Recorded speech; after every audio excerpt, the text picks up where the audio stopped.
I am announced to the House that Srimati Anita Vangalapudi, Minister of Home Affairs and Disaster Management, will present the General Budget for 2026-2027. ధన్యవాదాలు అధ్యక్ష. గౌరవనీయుల అధ్యక్ష, గౌరవ ముఖ్యమంత్రి గారికి, గౌరవ ఉప ముఖ్యమంత్రి గారికి, అదేవిధంగా గౌరవ సభ్యులందరికీ కూడా పేరు పేరు నమస్కారాలు తెలియజేసుకుంటూ 2026-27 ఆర్థిక సంవత్సరానికి బడ్జెట్ ప్రతిపాదనల్ని ఈ గౌరవ సభ ఆమోదం కోసం ప్రవేశపెడుతున్నాను. ఈ బడ్జెట్ ఒట్టి జమా ఖర్చుల లెక్క మాత్రమే కాదు, 5 కోట్ల ప్రజల ఆశలు ఆకాంక్షలు నెరవేర్చేందుకు ఉద్దేశించిన రోడ్ మ్యాప్ ఇది.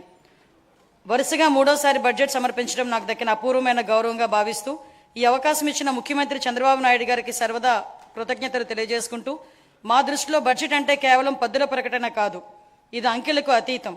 రాష్ట్ర అభివృద్ధి, ప్రజా సంక్షేమాలని జోడెద్దుల బండిలా పరుగులు పెట్టించాలన్న మా దృఢ సంకల్పాన్ని బలంగా చాటి చెప్పే ఒక ప్రకటన. ఈ బడ్జెట్ సాగునీటి కోసం ఎదురుచూసే రాయలసీమ రైతుల కలల్ని సాకారం చేసేది, అవకాశం కోసం ఎదురు చూస్తున్న శ్రీకాకుళం జిల్లాలోని యువ పట్టభద్రులకు గుండె నిబ్బరాన్నిచ్చేది, భవిష్యత్తుపై కొండంత ఆశతో కుటుంబాన్ని నడిపిస్తున్న నెల్లూరు జిల్లాలోని గృహిణికి భరోసానిచ్చేది, కోస్తాంధ్రలోని మహిళా పారిశ్రామికవేత్తల్లో స్ఫూర్తిని నింపేది. దీనిలో ప్రతిపాదించే ప్రతి రూపాయి రాష్ట్ర ప్రజల ఆశలు ఆకాంక్షల్ని సాకారం చేసేందుకు ఉద్దేశించింది. గత ప్రభుత్వ విధ్వంసకర పాలన చేసిన లోతైన గాయాలు, మిగిల్చిన చేదు అనుభవాలు మనం ఏం చేయకూడదో నిరంతరం గుర్తు చేస్తున్నాయి.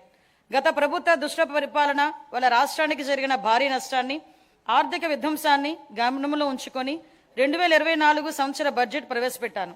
గత ప్రభుత్వం మిగిల్చిన గాయాలను మాన్పి 5 ఏళ్ల విషాదాన్ని దాటుకొని రాష్ట్రాన్ని పునర్నిర్మాణం దిశగా నడిపించేందుకు 2024 బడ్జెట్ బలమైన పునాది వేసింది. 2025 బడ్జెట్ స్వర్ణాంధ్ర 2047 లక్ష్యానికి అనుగుణంగా రాష్ట్రాన్ని అభివృద్ధి పదంలో నడిపింది.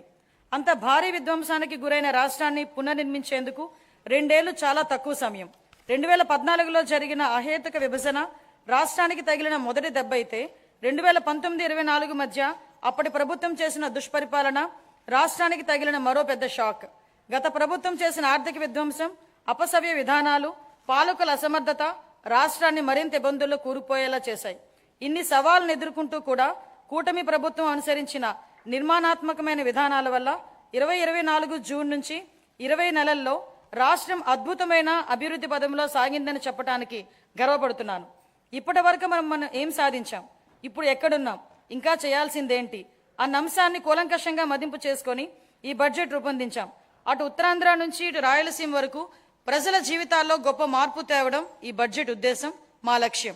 కేవలం కాగితాలపై కనిపించే వృద్ధి లెక్కలు కానే కాదు, అభివృద్ధి సంక్షేమ ఫలాలని క్షేత్రస్థాయిలోని ప్రజలకు అందేలా చేసి వారి జీవితాల్లో వెలుగులు చూడాలన్నదే మా తపన. విధ్వంసం నుంచి వికాసం దిశగా 2024 జూన్ నుంచి ఇప్పటి వరకు సాగిన అభివృద్ధి ప్రయాణం నిజంగా అద్భుతం. 2024-25లో అధికారంలోకి వచ్చిన మొదటి సంవత్సరంలోనే ఆర్థిక వ్యవస్థను మళ్లీ గాడిలో పెట్టాం. 2019-24 మధ్య 10.3% పడిపోయిన ఆర్థిక వృద్ధి రేటును 2024-25లో 11.7% పెంచాం. 2025-26లో ఎదురైన అనేక భౌగోళిక ఆర్థిక అనిశ్చితులు సృష్టించిన ప్రతికూల ప్రభావాల వల్ల ప్రపంచ ఆర్థిక వ్యవస్థ ఆటుపోట్లు ఎదుర్కొంది. కానీ భారత్ మాత్రం స్థిరంగా నిలబడింది. జమ్మూ కాశ్మీర్లో అమాయకులైన పర్యాటకుల్ని పొట్టన పెట్టుకున్న ఉగ్రవాద మూకలకు ఆపరేషన్ సింధూర్తో భారత ప్రభుత్వం గట్టి జవాబునిచ్చింది.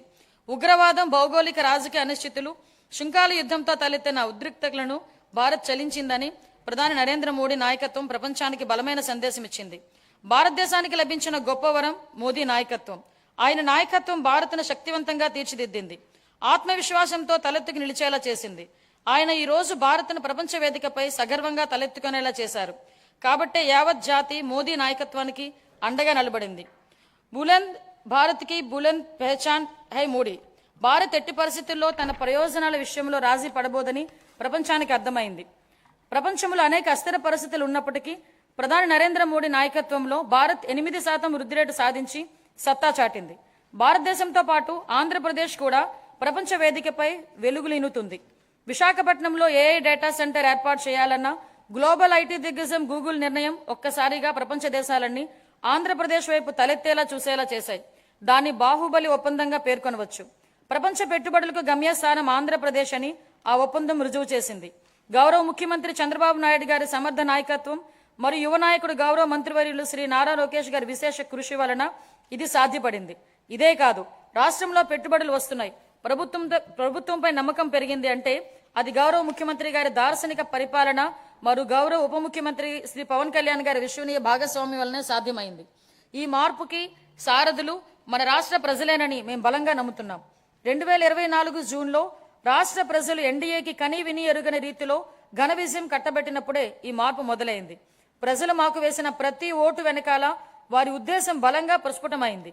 ప్రజలు వారితో పాటు వారి పిల్లలకు సురక్షితమైన బంగారు భవిష్యత్తు కోసం ఎన్డీఏని అధికారంలోకి తీసుకొచ్చారు. గత ప్రభుత్వం పారిశ్రామికవేత్తల్ని, పెట్టుబడిదారుల్ని రాష్ట్రం నుంచి తరిమివేసింది. 2019-24 మధ్య అప్పటి పాలకుల నుంచి ఎదురైన చేదు అనుభవాలతో పెట్టుబడిదారులు రాష్ట్రానికి రావాలంటేనే భయపడిపోయారు. పెట్టుబడులు రాకపోవటం, ఉన్న పరిశ్రమలనే మూసివేయటంతో నిరుద్యోగం తాండవించింది. కూటమి అధికారంలోకి వచ్చాక ఈ 20 నెలల్లో పరిస్థితులు పూర్తిగా మారాయి. పెట్టుబడిదారులకు దేశంలోనే అత్యంత అనుకూలమైన పరిస్థితులు ఇప్పుడు మన రాష్ట్రంలో ఉన్నాయి. దేశ జనాభాలో కేవలం 4.2% వాటా మాత్రమే ఉన్నప్పటికీ ఆంధ్రప్రదేశ్ ఇప్పుడు పెట్టుబడులను ఆకర్షించడంలో మిగతా రాష్ట్రాలను వెనక్కి నెట్టింది. పెట్టుబడిదారులకు అత్యంత స్నేహపాత్రమైన రాష్ట్రంగా నిలిచింది. బ్యాంక్ ఆఫ్ బరోడా నివేదిక ప్రకారం 2025-26 ఆర్థిక సంవత్సరంలో ప్రతిపాదిత పెట్టుబడుల్లో 25% ఆంధ్రప్రదేశ్కు రావటమే దీనికి నిదర్శనం. బ్రాండ్ చంద్రబాబు వల్ల ఇది సాధ్యమైంది. ఇప్పటి వరకు మనం ఈజ్ ఆఫ్ డూయింగ్ బిజినెస్ గురించి మాట్లాడే వాళ్ళం, ఇప్పుడు గేర్ మార్చాం. స్పీడ్ ఆఫ్ డూయింగ్ బిజినెస్ ఇప్పుడు మన నినాదం. గౌరవ ముఖ్యమంత్రి చంద్రబాబు నాయుడు గారి సమర్థ నాయకత్వం, దార్శనికత, ప్రభుత్వ సుస్థిర విధానాలు రాష్ట్రాన్ని విజన్ స్వర్ణాంధ్ర 2047 లక్ష్యం దిశగా వేగంగా నడిపిస్తున్నాయి. ఆంధ్రప్రదేశ్ భవిష్యత్తుని స్వర్ణమయం చేసే మహాక్రతువులో గౌరవ ముఖ్యమంత్రి చారిత్రాత్మక పాత్ర పోషిస్తున్నారు. తాను నాటిన చెట్ల నీడలో తానెప్పటికీ కూర్చోలేనని తెలిసినా భావి తరాల కోసం చెట్లు నాటే వ్యక్తే జీవితం యొక్క నిజమైన విలువలను అర్థం చేసుకున్నవాడు అన్న విశ్వకవి గురుదేవులు శ్రీ రవీంద్రనాథ్ ఠాగూర్ మాటల్ని ఇక్కడ నేను ఉటంకిస్తున్నా. గౌరవ ముఖ్యమంత్రి భావనకు అసలైన ప్రతిరూపం. ఆయన కేవలం దూరదృష్టి గల నాయకుడు మాత్రమే కాదు, దాన్ని సాకారం చేయగల దక్షత గల నాయకుడు. తన దార్శనికతో అమలు చేస్తున్న విధానాలు భావితరాలకు మేలు చేస్తాయన్న దృఢ విశ్వాసంతో వాటి సాధనకు అహర్నిశలు నిస్వార్థంగా కృషి చేస్తున్న గొప్ప నాయకుడు ఆయన. సమాజ క్షేమం కోసం 365 రోజులు అవిశ్రాంతంగా ఒక తపస్సులో ఆయన పనిచేస్తున్నారు. 1990వ దశకంలో ఆయన ఇన్ఫర్మేషన్ టెక్నాలజీ గురించి మాట్లాడినప్పుడు, దార్శనికతను అమల్లో పెట్టినప్పుడు దాని ఫలితం ఎలా ఉంటుందో చాలా మందికి అర్థం కాలేదు.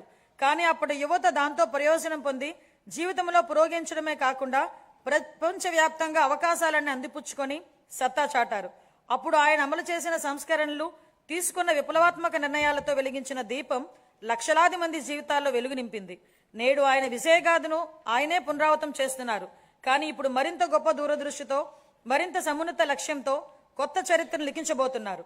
భవిష్యత్తును అంచనా వేసేందుకు ఉత్తమ మార్గం దాన్ని సృష్టించడమే అన్న సూక్తిని బలంగా నమ్మే వ్యక్తి గౌరవ ముఖ్యమంత్రి. Deep tech, AI, quantum computing వంటి ఆధునిక టెక్నాలజీలు, ప్రతి కుటుంబం నుంచి ఒక ఎంటర్ప్రినర్ వంటి విధానాలు కేంద్రంగా ఆయన ఇప్పుడు రాష్ట్రాన్ని సరికొత్త శకంలోకి నడిపిస్తున్నారు. ఆయన మార్గదర్శకత్వంలో ఏపీ వెల్త్ ఫండ్ ప్రారంభించబోతున్నాం. రాబోయే రోజుల్లో అది నార్వే, అబుదాబి సావరిన్ వెల్త్ ఫండ్లా విస్తృతమై మొత్తం రాష్ట్రాన్ని నడిపించడానికి సరిపోవచ్చు. నాతో సహా ఈనాటి సమాజానికి దాని ప్రాముఖ్యత అర్థం కాకపోవచ్చు. కానీ ఐటీ రంగంలో ఆయన చూపిన చొరవ వల్ల 1990 నాటి యువతరం లబ్ధి పొందినట్టే ఈనాటి యువత కూడా ఈ ఏఐ, డీప్ టెక్, క్వాంటంతో భవిష్యత్తులో ఖచ్చితంగా లబ్ధి పొందుతుంది. ఆర్థిక వనరుల పరంగా మనం ఇప్పటికీ సంక్షోభం నుంచి పూర్తిగా బయటపడలేదు. పరిస్థితులు అంత సానుకూలంగా కూడా లేవు. గత ప్రభుత్వం మిగిల్చిన ఆర్థిక అస్తవ్యస్తత పరిస్థితులు అధిగమించే క్రమంలో ఇప్పటికే అనేక సవాళ్లను ఎదుర్కొంటున్నాం. కానీ రాష్ట్ర అభివృద్ధి, సంక్షేమానికి సంబంధించి మా లక్ష్యాల్లో మార్పు లేదు. మా సంకల్పం చెక్కు చెదరలేదు. మా ప్రయాణాన్ని స్థిరంగా కొనసాగించేందుకు ప్రధాని నరేంద్ర మోడీ నుంచి అమూల్యమైన మద్దతు, సహకారం లభిస్తున్నాయి. ఆయనకు కృతజ్ఞతలు తెలియజేస్తున్నాం. కేంద్ర మంత్రి నిర్మలా సీతారామన్ గారు అందిస్తున్న గొప్ప సహకారం గురించి ప్రత్యేకంగా ప్రస్తావించాలి. కష్టకాలంలో ఆమె రాష్ట్రానికి వెన్నుదన్నుగా నిలబడ్డారు. పోలవరం ప్రాజెక్టుని మళ్లీ గాడిలో పెట్టడం, రాజధాని అమరావతి నిర్మాణాన్ని పునఃప్రారంభించడంలో పూర్తి సహకారం అందించారు. రాయలసీమ గ్లోబల్ హార్టికల్చర్ ప్రాజెక్టుని ముందుకు తీసుకెళ్లేందుకు అవసరమైన తోడ్పాటు అందించారు. గత ప్రభుత్వం ఎడాపెడా చేసిన అప్పుల భారాన్ని తగ్గించుకునేందుకు రుణాల పునర్వ్యవస్థీకరణకు అమూల్యమైన సహకారం అందజేశారు. ఆమెకు హృదయపూర్వక కృతజ్ఞతలు తెలియజేస్తున్నా. 2026-27 సంవత్సరానికి సంబంధించి ఫిబ్రవరి 1న ప్రవేశపెట్టిన కేంద్ర బడ్జెట్ రాష్ట్రానికి ఆశాకిరణంలా కనిపిస్తుంది. దానిలో రాష్ట్ర అభివృద్ధికి అనేక అవకాశాలు కనిపిస్తున్నాయి. తూర్పు కోస్తా పారిశ్రామిక కారిడార్, పర్యాటక కేంద్రాల అభివృద్ధి, ఎలక్ట్రికల్ బస్సుల కొనుగోలుకు పూర్వోదయం పథకం ఉపయోగపడుతుంది. రాయలసీమ గ్లోబల్ హార్టికల్చర్ హబ్గా కూడా వేగంగా రూపుదిద్దుకుంటుంది. కేంద్ర బడ్జెట్లో కొత్తగా ప్రకటించిన rare earth corridors, data centers, ప్రాంతీయ medical hub, national institute of pharmaceutical education and research, seaplane manufacturing, container manufacturing, ప్రతి జిల్లాలో బాలికల హాస్టళ్లు వంటి అంశాల నుంచి రాష్ట్రానికి గరిష్ట ప్రయోజనాలు పొందేందుకు అవకాశం ఉంది. ప్రపంచవ్యాప్తంగా ఇప్పుడు ప్రభుత్వ రంగ ప్రాజెక్టుల్ని పీపీపీ ఛాలెంజ్ విధానాల్లో చేపట్టే ట్రెండ్ నడిపిస్తోంది. ఇది ప్రభుత్వ రంగ సంస్థల నైపుణ్యాలను, సామర్థ్యాలను పెంచేందుకు దోహదం చేస్తుంది. పీపీపీ విధానంలో ప్రైవేట్ రంగానికి ఉన్న అనుభవంతో ప్రభుత్వ ప్రాజెక్టుల్ని మరింత మెరుగ్గా అమలు చేయగలం. ప్రాజెక్టులని వ్యయాలను నిర్ణయించడంలో పారదర్శకతకు, పోటీతత్వానికి పెంచేందుకు ఛాలెంజ్ విధానం దోహదం చేస్తుంది. కేంద్ర ప్రభుత్వం బడ్జెట్లో చాలా ప్రాజెక్టులని ఛాలెంజ్ విధానంలో ప్రకటించడంతో ఆంధ్రప్రదేశ్కు కొత్త అవకాశాలకు ద్వారాలు తెరిచినట్టయింది. ఛాలెంజ్ మోడల్లో ప్రాజెక్టులు చేపట్టేందుకు రాష్ట్రం పూర్తిగా సంసిద్ధంగా ఉంది. ఇతర రాష్ట్రాల్లో పోటీపడి chemical park, mega textile park, city economic regions, university township వంటి ప్రాజెక్టులు సాధించుకోగలమన్న విశ్వాసం మాకుంది. సిటీ ఎకనామిక్ రీజియన్స్ ప్రాజెక్టులో పోటీ పడేందుకు విశాఖపట్నం ఎకనామిక్ రీజియన్ ప్లాన్ ఇప్పటికే సిద్ధం చేశాం. విజన్ స్వర్ణాంధ్ర 2047 అమలుకి, ప్రాంతీయ ఆకాంక్షలు నెరవేర్చేందుకు, సమ్మిళిత అభివృద్ధి సాధించేందుకు మా ప్రభుత్వం ప్రాంతీయ అభివృద్ధి విధానాన్ని అనుసరిస్తోంది. విశాఖపట్నం, అమరావతి, తిరుపతి రీజియన్లను రాష్ట్రానికి కీలకమైన గ్రోత్ ఇంజన్లుగా గుర్తించింది. నీతి ఆయోగ్తో కలిసి విశాఖపట్నం ఎకనామిక్ రీజియన్ కి ఎకనామిక్ మాస్టర్ ప్లాన్ తయారు చేశాం. శ్రీకాకుళం, పార్వతీపురం, మన్యం, విజయనగరం, విశాఖపట్నం, అల్లూరు సీతారామరాజు, అనకాపల్లి, పోలవరం, కాకినాడ, తూర్పుగోదావరి, డాక్టర్ బిఆర్ అంబేద్కర్ కోనసీమ జిల్లాలు దీని పరిధిలోకి వస్తాయి. దీనిలో మొత్తం 7 గ్రోత్ డ్రైవర్లు ఉన్నాయి. మ్యానుఫ్యాక్చరింగ్, సర్వీసెస్, మౌలిక వసతులు, పట్టణీకరణ, వ్యవసాయ రంగాల్లో 41 హై ఇంపాక్ట్ ప్రాజెక్టులు ఏర్పాటవుతాయి. వాటికి అవసరమైన నిధుల్ని కేంద్ర ప్రభుత్వం, ప్రైవేట్ రంగాల నుంచి సమకూర్చుకుంటాం. మెట్రో రైల్ ప్రాజెక్టులు సహా వీఈఆర్కి సంబంధించిన సుమారు 28,000 కోట్ల రూపాయలతో ప్రాజెక్టులు ప్రతిపాదనలు సమర్పిస్తున్నాం.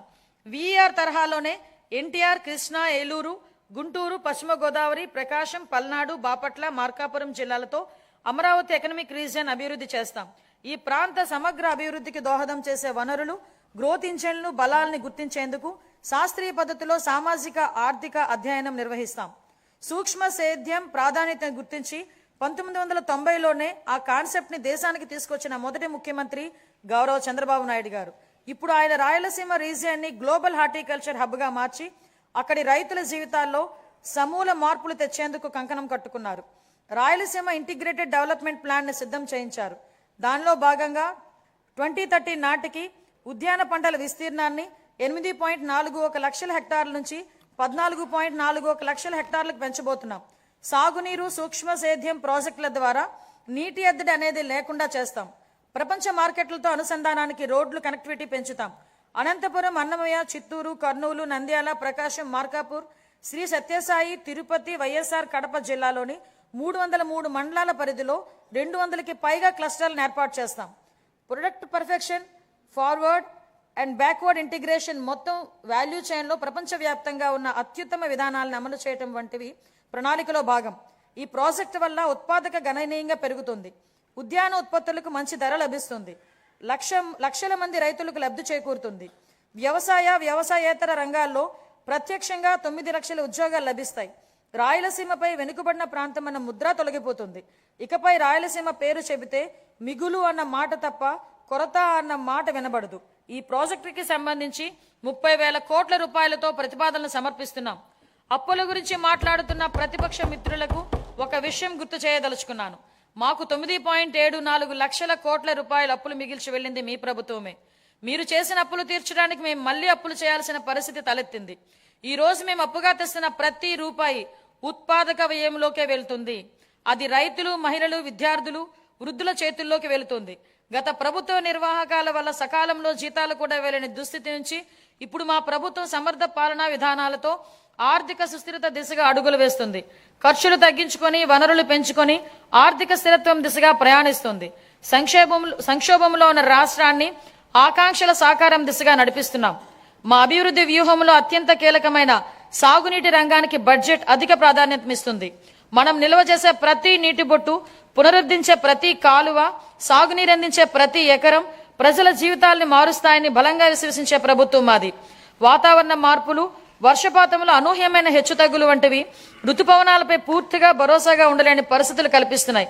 అందుకే నీటి నిల్వ, సమర్థ పంపిణీపై ఎక్కువ దృష్టి పెట్టాం. కేవలం ప్రాజెక్టులు కడితే సరిపోదు.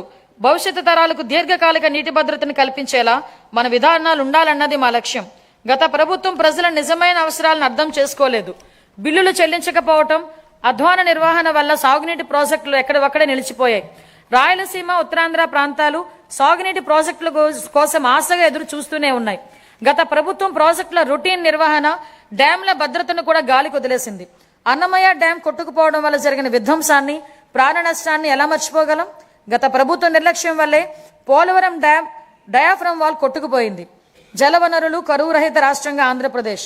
ప్రతి నీటి చుక్క నిల్వ చేయుట, ప్రతి కాలువ పునరుద్ధరించుట, ప్రతి ఎకరా స్థిరీకరించుట ద్వారా ప్రజల జీవితాల్లో సమూల మార్పులు తీసుకురావచ్చని గుర్తించి ప్రస్తుత బడ్జెట్లో నీటిపారుదలను ఆర్థిక వృద్ధి కొరకు ఒక వ్యూహంగా గుర్తించడమైనది.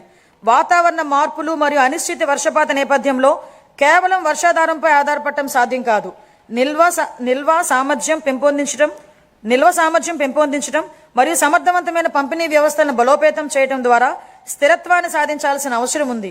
మా సాగునీటి విధానం కేవలం ప్రాజెక్టుల నిర్మాణానికే పరిమితం కాదు. ఇది భవిష్యత్ తరాలకు దీర్ఘకాలిక జలభద్రతను కలిగించే దిశగా రూపుదిద్దుకుంది. దురదృష్టవశాత్తు గత ప్రభుత్వం రైతుల నిజమైన అవసరాలను సరిగా గ్రహించలేదు. కాంట్రాక్టర్ల బిల్లులు కూడా నిర్వహణ మరియు పనుల నిర్లక్ష్యం చేయటం వల్ల అనేక సాగునీటి ప్రాజెక్టులు నిలిచిపోయాయి. ఫలితంగా రాయలసీమ మరియు ఉత్తరాంధ్ర జిల్లాల రైతులు స్థిరీకరించిన ఆయకట్టుకు దూరమైపోయారు. సాధారణ నిర్వహణ, ఆస్తుల సంరక్షణ, ఆనకట్టల భద్రత వంటి అంశాలు కూడా పక్కన పెట్టబడ్డాయి. అన్నమయ్య ఆనకట్ట విరగటం మరియు పోలవరం ప్రాజెక్టు డయాఫ్రమ్ గోడకు జరిగిన నష్టం కారణంగా జరిగిన కల్లోలం మనం మరువలేనిది. అది గత ప్రభుత్వ నిర్లక్ష్యానికి స్పష్టమైన నిదర్శనాలు. సంకల్పం ఉన్న చోట సాధనకు మార్గం ఉంటుంది. 2 తెలుగు రాష్ట్రాల సాగునీటి వ్యవస్థలపై సమగ్ర అవగాహన కలిగిన గౌరవ ముఖ్యమంత్రి గారు మన రాష్ట్రానికి లభించడం మన అదృష్టం. పట్టిసీమ వంటి పథకాలను ఆయన సక్రమంగా ప్రణాళిక చేసి అమలు చేయడం ద్వారా రాష్ట్రంలో పలు ప్రాంతాలకు జలభద్రతను కల్పించారు. అదేవిధంగా హెచ్ఎన్ఎస్ఎస్ ప్రాజెక్టును కేవలం 100 రోజుల్లో ప్రారంభించి వేగంగా పూర్తి చేసి రైతులకు నీరు అందించేలా చేయటం ఆయన సంకల్ప బలం కీలక పాత్ర పోషించింది. ఏవిఆర్ హంద్రీనీవా ద్వారా తొలిసారిగా సుమారు 45 టీఎంసీల కృష్ణా జలాలను విజయవంతంగా ఎత్తిపోతల చేసి రాయలసీమలో నీటి లభ్యతను గణనీయంగా మెరుగుపరిచాం. పోలవరం ప్రాజెక్టు విషయంలో పెండింగ్లో ఉన్న 5,000 కోట్ల బిల్లులను చెల్లించి పనులను వేగవంతం చేశాం. డయాఫ్రమ్ గోడ నిర్మాణం ఇప్పటికే 91% పూర్తయింది. మొత్తం ప్రాజెక్టు పురోగతి 60% దాటింది. వెలుగొండ ప్రాజెక్ట్, బీఆర్ఆర్ వంశధార దశ 2, అలాగే వంశధార నాగావళి మరియు నాగావళి చంపావతి నదుల అనుసంధాన పనుల్లో సమాంతరంగా గణనీయమైన పురోగతి సాధించబడింది.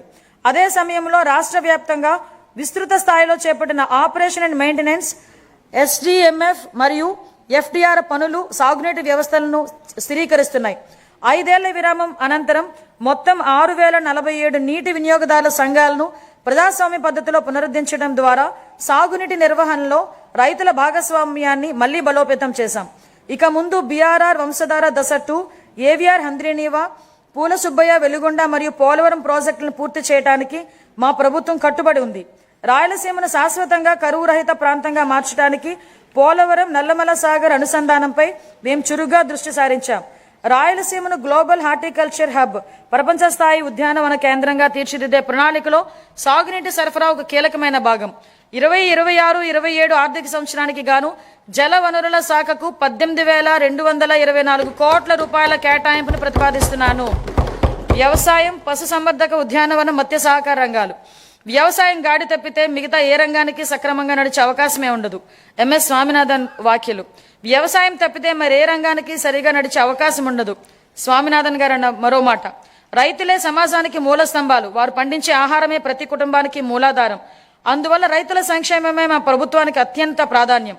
అన్నదాత సుఖీభవ, పిఎం కిసాన్ పథకం ద్వారా 2025-26 ఆర్థిక సంవత్సరంలో 46.86 లక్షల రైతుల కుటుంబాలకు 20,000 రూపాయల చొప్పున పెంచిన ఆర్థిక సహాయాన్ని అందిస్తూ మొత్తం 6,660 కోట్లను విడుదల చేశాము. కొత్తగా అమలు చేసిన GST 2.0 సంస్కరణల ద్వారా వ్యవసాయ మరియు అనుబంధ రంగాలకు సంబంధించిన ఉత్పత్తులు మరియు పరికరాలు, ట్రాక్టర్లపై పన్నుభారం గణనీయంగా తగ్గించబడింది. దీనివల్ల రైతులకు ప్రత్యక్షంగా లాభం చేకూరింది. పశు సంపదకు పొంచి ఉన్న ఆరోగ్యపరమైన ప్రమాదాలను తగ్గించే దిశగా పశు బీమా పథకం అమలుకు మేము నిరంతరం ప్రాధాన్యత ఇస్తున్నాం. పశు వైద్య సేవలను మరింత బలోపేతం చేయడానికి కొత్త పశు వైద్య భవనాల నిర్మాణానికి 20 కోట్లను కేటాయిస్తూ మౌలిక వసతులను విస్తరిస్తున్నాం. అలాగే గత బడ్జెట్లో ప్రత్యేకంగా ప్రస్తావించకపోయినా మా ప్రభుత్వ సంకల్పం ఎంత స్పష్టమో దానికి నిదర్శనం మత్స్యకార సేవలో పథకం అమలు. ఈ పథకం ద్వారా ఆర్థిక సహాయాన్ని 10,000 నుంచి 20,000కు పెంచాము. దీని ద్వారా 1.2 లక్షల మత్స్యకార కుటుంబాలు లాభం పొందుతున్నాయి. ధరల స్థిరీకరణ నిధి. గత ప్రభుత్వం ధరల స్థిరీకరణ నిధికి భారీగా కేటాయింపులు చేసినప్పటికీ వాటిని సమర్థవంతంగా వినియోగించలేదు. 2019-24 మధ్య కాలంలో ధరల స్థిరీకరణ నిధికి 7,500 కోట్లను బడ్జెట్లో కేటాయించినప్పటికీ 5 ఏళ్ల కాలంలో కేవలం 880 కోట్ల రూపాయలను మాత్రమే ఖర్చు చేశారు. అవసరమైన సందర్భాల్లో ప్రభుత్వం ఎంత వేగంగా స్పందించాలనే దానికి మా ప్రభుత్వం ఉదాహరణగా నిలిచింది. ధరల స్థిరీకరణ నిధికి 300 కోట్లను మాత్రమే కేటాయించినప్పటికీ ఒక్క సంవత్సరంలోనే 1,200 కోట్లకు పైగా ఖర్చు చేసి రైతులకు ఉపశమనం కల్పించాం. తోటపూరి మామిడి రైతులు, ఉల్లి రైతులు, కోకో గింజల సాగుదారులు, పొగాకు రైతులు తదితరులకు మద్దతు అందించాం. 2026-27 ఆర్థిక సంవత్సరానికి గాను ధరల స్థిరీకరణ నిధికి 500 కోట్ల రూపాయల కేటాయింపును ప్రతిపాదిస్తున్నాం. సహకార రంగం. పదవీ బాధ్యతలు స్వీకరించినప్పటి నుండి సహకార రంగాన్ని పునరుద్ధరించేందుకు మా ప్రభుత్వం కట్టుబడి పనిచేస్తుంది. ఆప్కాబ్, DCCBలు, PACSలతో కూడిన 3 అంచెల సహకార వ్యవస్థను బలోపేతం చేయడం ద్వారా గ్రామీణ ఆర్థిక వ్యవస్థకు మరింత బలం చేకూర్చాం. 2025-26 ఆర్థిక సంవత్సరంలో 53.2 లక్షల సభ్యులకు సేవలు అందిస్తూ 7,600 కోట్లకు పైగా వ్యవసాయ రుణాలను మంజూరు చేశాయి. ముఖ్యమైన సాధనగా మొత్తం 2,021 ప్యాకులను డిజిటలైజ్ చేయగా వాటిలో 2,017 సంఘాలు ఈప్యాక్గా కార్యక్రమాలు నిర్వహిస్తున్నాయి. దీనివల్ల సేవలు అందించడంలో ఆలస్యం గణనీయంగా తగ్గి పారదర్శకత పెరిగింది. 2026-27 ఆర్థిక సంవత్సరానికి గాను వ్యవసాయ మరియు అనుబంధ రంగాలకు 13,598 కోట్ల రూపాయలు కేటాయింపును ప్రతిపాదిస్తున్నాను. వ్యవసాయ బడ్జెట్ను సమర్పించే సందర్భంగా ఇందుకు సంబంధించిన వివరాలు నా సహచర మంత్రి గారు సభకు సమగ్రంగా తెలియజేస్తారు. పాఠశాల విద్య, ఉన్నత విద్య, నైపుణ్యాభివృద్ధి, ఉపాధి మరియు శిక్షణ.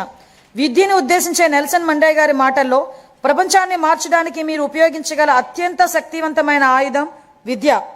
విద్య అనేది కేవలం భవనాలు, పాఠ్య ప్రణాళికలు లేదా పరీక్షలకే పరిమితం కాదు. తన బిడ్డ మంచి భవిష్యత్తును సాధిస్తాడనే నమ్మకంతో ఉన్న తల్లి కళ్ళల్లో కనిపించే ఆశయ విద్య. గ్రామీణ ప్రాంతానికి చెందిన ఒక విద్యార్థి వైద్యుడు, ఇంజనీరు, ఉపాధ్యాయుడు లేదా ఒక సివిల్ సర్వెంట్ కావాలని కలలు కనే సంకల్పమే విద్య. మా ప్రభుత్వం విద్యను కేవలం పరిపాలనా బాధ్యతగా కాకుండా ఒక నైతిక కట్టుబాటుగా పరిగణిస్తుంది. మా దృష్టిలో పాఠశాలలు నిర్మించడం అంటే భవిష్యత్తును నిర్మించడం. శ్రీ నారా లోకేష్ గారి నాయకత్వంలో మన రాష్ట్రంలో విద్యా దృక్పథం లక్ష్య సాధన దిశగా దృష్టి సారిస్తోంది. పిల్లలు గ్లోబల్ స్థాయిలో పోటీ పడగల నైపుణ్యాలతో సిద్ధమవుతున్నారు. 2019-24 మధ్య కాలంలో ప్రభుత్వ విద్యా వ్యవస్థ తీవ్రమైన విద్యా మరియు సంస్థాగత వెనుకబాటుకు గురైంది. సమగ్ర ప్రణాళిక లేకుండా చేపట్టిన సంస్కరణలు గందరగోళాన్ని సృష్టించాయి. తొందరపాటు నిర్ణయంతో 1000 పాఠశాలను CBSE విధానానికి మార్చడం వల్ల సుమారు 90% విద్యార్థులు ఉత్తీర్ణత కాలేకపోయారు. ఉపాధ్యాయుల సన్నద్ధత లేకపోవడం, టోఫెల్ కార్యక్రమం విఫలమైంది. అమలు సాధ్యాసాధ్యాలు పరిగణలోకి తీసుకోకుండా ప్రతిపాదించిన IB పాఠ్య ప్రణాళికపై ప్రజాధనం వృధా అయింది. నాడు నేడు కార్యక్రమంలో పరిపాలనా వైఫల్యం కారణంగా 7,876 కోట్ల విలువైన మౌలిక సదుపాయాల పనులు అసంపూర్తిగా మిగిలిపోయాయి. జూన్ 2024 నుంచి మా ప్రభుత్వం విద్యారంగంలో సమగ్ర ఫలితాలపై దృష్టి కేంద్రీకరించిన సంస్కరణలు ప్రారంభించింది.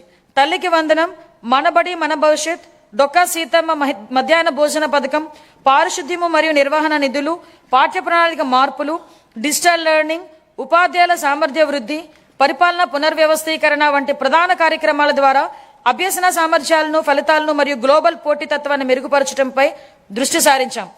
లెర్నింగ్ ఎక్సలెన్స్ ఇన్ ఆంధ్రప్రదేశ్ కింద KG to PG విద్యా సంస్కరణ నమూనాను ప్రారంభించాం. సూపర్ 6 కార్యక్రమంలో భాగంగా 2025-26లో ప్రవేశపెట్టిన తల్లికి వందనం పథకం కింద ప్రతి విద్యార్థికి సంవత్సరానికి 15,000 రూపాయల చొప్పున అందజేసి 67.27 లక్షల మంది విద్యార్థులకు లాభం చేకూర్చాం. పరిపాలనా పారదర్శకతను, మెగా పేరెంట్ టీచర్ సమావేశాలు, పాఠశాల స్టార్ రేటింగ్ వ్యవస్థ, సమాజ భాగస్వామ్యం ద్వారా బలోపేతం చేశాం. అనేక సంవత్సరాలుగా వేలాది ఉపాధ్యాయ పోస్టులు ఖాళీగా ఉండేవి. మెగా డిఎస్సి 2025 ద్వారా నోటిఫై చేసిన 16,347 పోస్టుల్లో 15,941 ఉపాధ్యాయుల పోస్టులు విజయవంతంగా భర్తీ చేశాం. ఉపాధి, గౌరవం మరియు అవకాశాలు సృష్టించినప్పుడే వృద్ధికి అర్థం ఉంటుంది. భవిష్యత్ ఉపాధి అవసరాలకు అనుగుణంగా సమగ్ర నైపుణ్యాభివృద్ధి వ్యవస్థను రూపొందిస్తున్నాం. విద్యా పరిశ్రమలు మరియు అభివృద్ధి చెందుతున్న సాంకేతిక రంగాల మధ్య సమన్వయంపై దృష్టి సారిస్తున్నాం. ప్రత్యక్ష అనుభవాన్ని కల్పించేందుకు అన్ని ప్రభుత్వ ఐటీఐలు 167 పరిశ్రమ భాగస్వామ్యులతో అవగాహన ఒప్పందాలు కుదుర్చుకున్నాయి. ఈ ఆర్థిక సంవత్సరంలో 9,188 మంది శిక్షణార్థులు పరిశ్రమల్లో ప్రత్యక్ష శిక్షణ పొందగా ప్రభుత్వ ఐటీఐ విద్యార్థుల్లో 98% మంది నియామకాలు లేదా అప్రెంటిస్ అవకాశాలను పొందారు. 2026-27 ఆర్థిక సంవత్సరానికి నేను ఈ క్రింది విధంగా కేటాయింపులను ప్రతిపాదిస్తున్నాను. పాఠశాల విద్యాశాఖకు 32,308 కోట్లు, అందులో ప్రజా పాఠశాలల మౌలిక వసతుల సమగ్ర అభివృద్ధికి 1,500 కోట్లు, ఉన్నత విద్యాశాఖకు 2,567 కోట్లు, నైపుణ్యాభివృద్ధి మరియు శిక్షణ శాఖకు 1,232 కోట్ల రూపాయలు ప్రతిపాదిస్తున్నాను. పంచాయతీరాజ్ మరియు గ్రామీణాభివృద్ధి గౌరవ ఉప ముఖ్యమంత్రి శ్రీ కె పవన్ కళ్యాణ్ గారి నాయకత్వంలో ఆంధ్రప్రదేశ్ గ్రామీణ ముఖ చిత్రం రూపాంతరం చెందుతోంది. 2025-26 ఆర్థిక సంవత్సరంలో 3.44 లక్షల ఎన్నికైన ప్రజాప్రతినిధులు మరియు కార్యనిర్వాహకులకు శిక్షణ ఇవ్వడం ద్వారా ఆంధ్రప్రదేశ్ దేశవ్యాప్తంగా ప్రథమ స్థానాన్ని సాధించింది. 15 ఆగస్టు 2019 నుంచి 2024-25 వరకు అమల్లో ఉన్న జల్ జీవన్ మిషన్ కింద గత ప్రభుత్వం మొత్తం 26,824 కోట్ల ప్రాజెక్ట్ వ్యయంలో కేంద్ర భాగస్వామ్యంగా లభించిన నిధులలో కేవలం 2,255 కోట్లను మాత్రమే వినియోగించింది. 2023-24లో కేంద్రం నుంచి తక్కువ కేటాయింపులు వచ్చినప్పటికీ ఛత్తీస్గఢ్, జార్ఖండ్, గుజరాత్, ఒడిశా వంటి రాష్ట్రాలు ఆంధ్రప్రదేశ్ కంటే ఎక్కువగా ఖర్చు చేశాయి. మా ప్రభుత్వం ఈ పథకాన్ని పునరుద్ధరించేందుకు ముందడుగు వేసింది. మా విజ్ఞప్తిని స్వీకరించి పథకం గడువుని 2028 వరకు పొడిగించిన భారత ప్రభుత్వానికి మా కృతజ్ఞతలు. దీర్ఘకాలిక స్థిరత్వ సమస్యలను పరిష్కరించడంతో పాటు 100% కవరేజ్ సాధించేందుకు ఉపరితల జల ఆధారిత మల్టీ విలేజ్ స్కీమ్స్ ద్వారా ఈ కార్యక్రమాన్ని పునర్వ్యవస్థీకరించాం. ప్రతి వ్యక్తికి రోజుకి 55 లీటర్ల తాగునీటి సరఫరాను నిర్ధారించే దిశగా చర్యలు తీసుకుంటున్నాం. గ్రామీణ అనుసంధానతను బలోపేతం చేస్తూ 4,000 కిలోమీటర్లకు పైగా గ్రామీణ రహదారుల పనులను చేపట్టడం జరిగింది.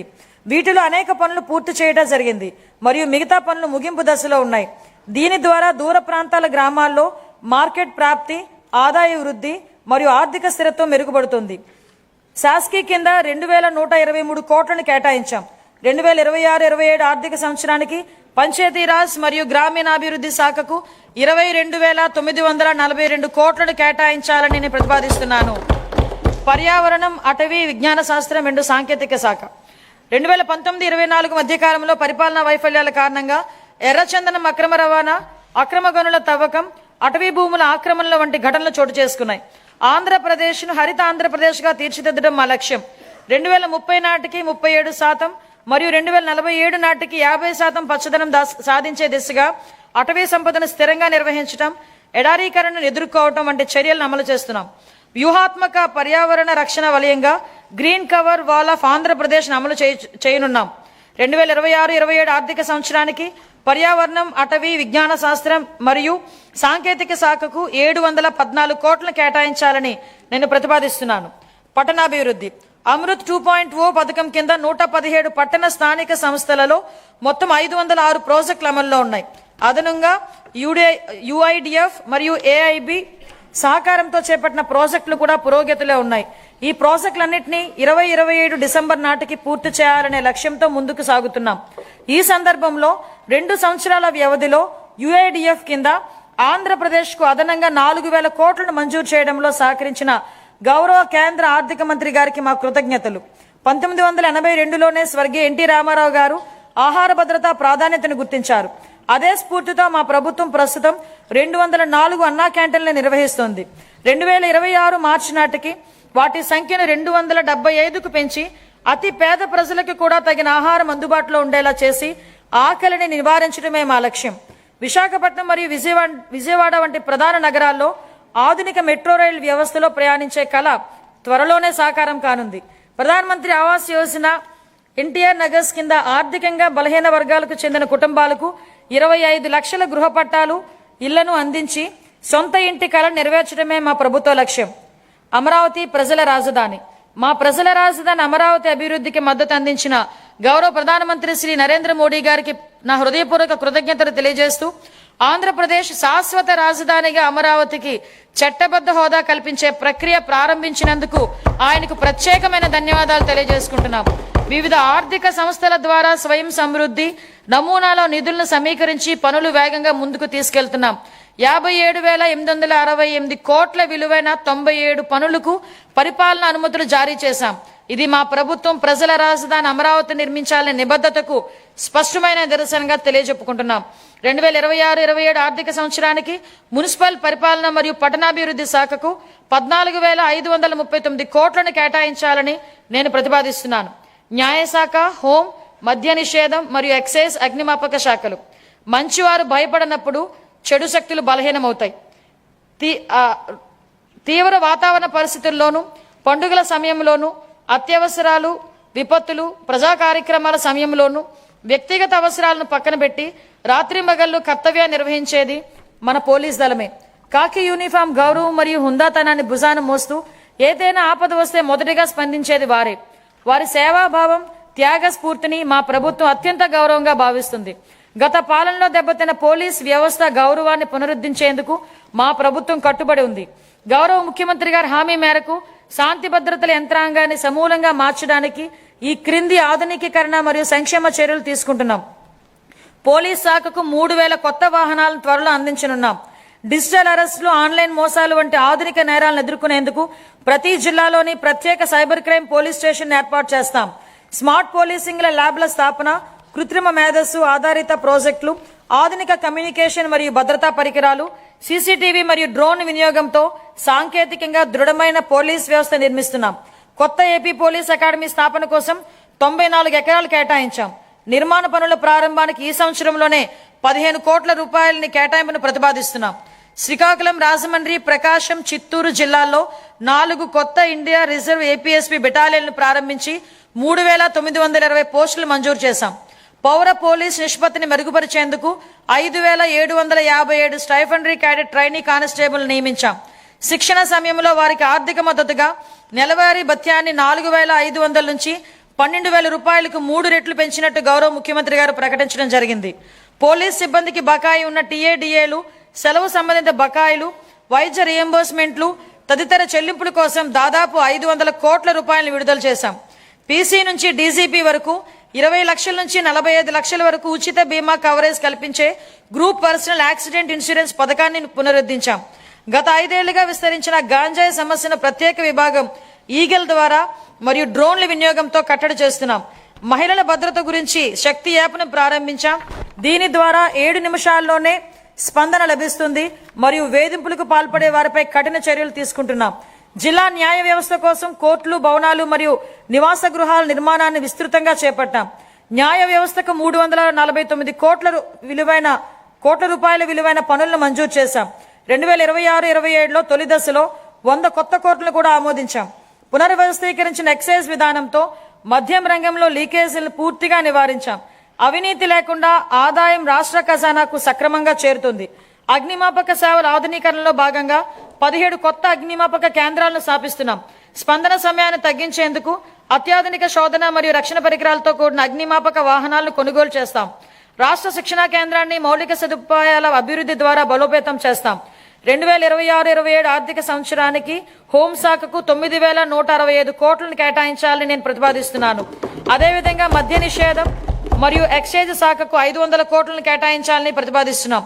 మరియు మా ప్రభుత్వం తీసుకున్న కొన్ని ముఖ్యమైన చర్యలను ఈ సందర్భంగా ప్రస్తావించదలిచాను. ఆర్థిక శాఖ తీసుకున్న చర్యలు: రాష్ట్ర ఆర్థిక వ్యవస్థను జాగ్రత్తగా నిర్వహిస్తూ ఆర్థిక క్రమశిక్షణ పాటిస్తున్నామని కింద చర్యలు స్పష్టంగా చూపిస్తున్నాయి. గత ప్రభుత్వం అత్యధికంగా 12.3% వరకు ఉన్న వడ్డీ రేట్లపై అప్పులు తీసుకుంది. రాష్ట్ర ఆర్థిక భారాన్ని తగ్గించేందుకు అధిక వడ్డీ రుణాలను 9% లేదా అంతకంటే తక్కువకు తీసుకురావడానికి వడ్డీ రేట్ల తగ్గింపు, డెప్ట్ స్వాంపింగ్ వంటి చర్యలను చేపడుతున్నాం. ఇప్పటి వరకు 43,298 కోట్ల రుణాలకు వడ్డీని తగ్గించి సంవత్సరానికి 327 కోట్ల ఆదా చేశాం. అదనంగా మరో 1.2 లక్షల కోట్ల రుణాలపై మెరుగైన షరతులు పొందేందుకు చర్యలు కొనసాగిస్తున్నాం. దీని ద్వారా సంవత్సరానికి సుమారు 1,658 కోట్ల ఆదా కలుగుతుందని అంచనా. పంచాయతీలు మరియు మున్సిపాలిటీలను బలోపేతం చేయడానికి ఆర్థిక సంఘ గ్రాంట్ల కింద 3,797 కోట్లను విడుదల చేశాం. 12 జూన్ 2024 నాటికి పెండింగ్ లో ఉన్న 24,811 కోట్ల బకాయిలను క్లియర్ చేశాం. సాగునీరు, రహదారులు మరియు ఇతర పనులకు 37,030 కోట్లను చెల్లించి ఆర్థిక కార్యకలాపాలను పునరుద్ధరించాం. 163 కేంద్ర ప్రాయోజిత పథకాలకు 18,701 కోట్లను విడుదల చేసి వాటిలో 85 పథకాలను పునరుద్ధరించాం. దీని ఫలితంగా కేంద్ర ప్రభుత్వ నిధుల విడుదల మరింత పెరిగింది.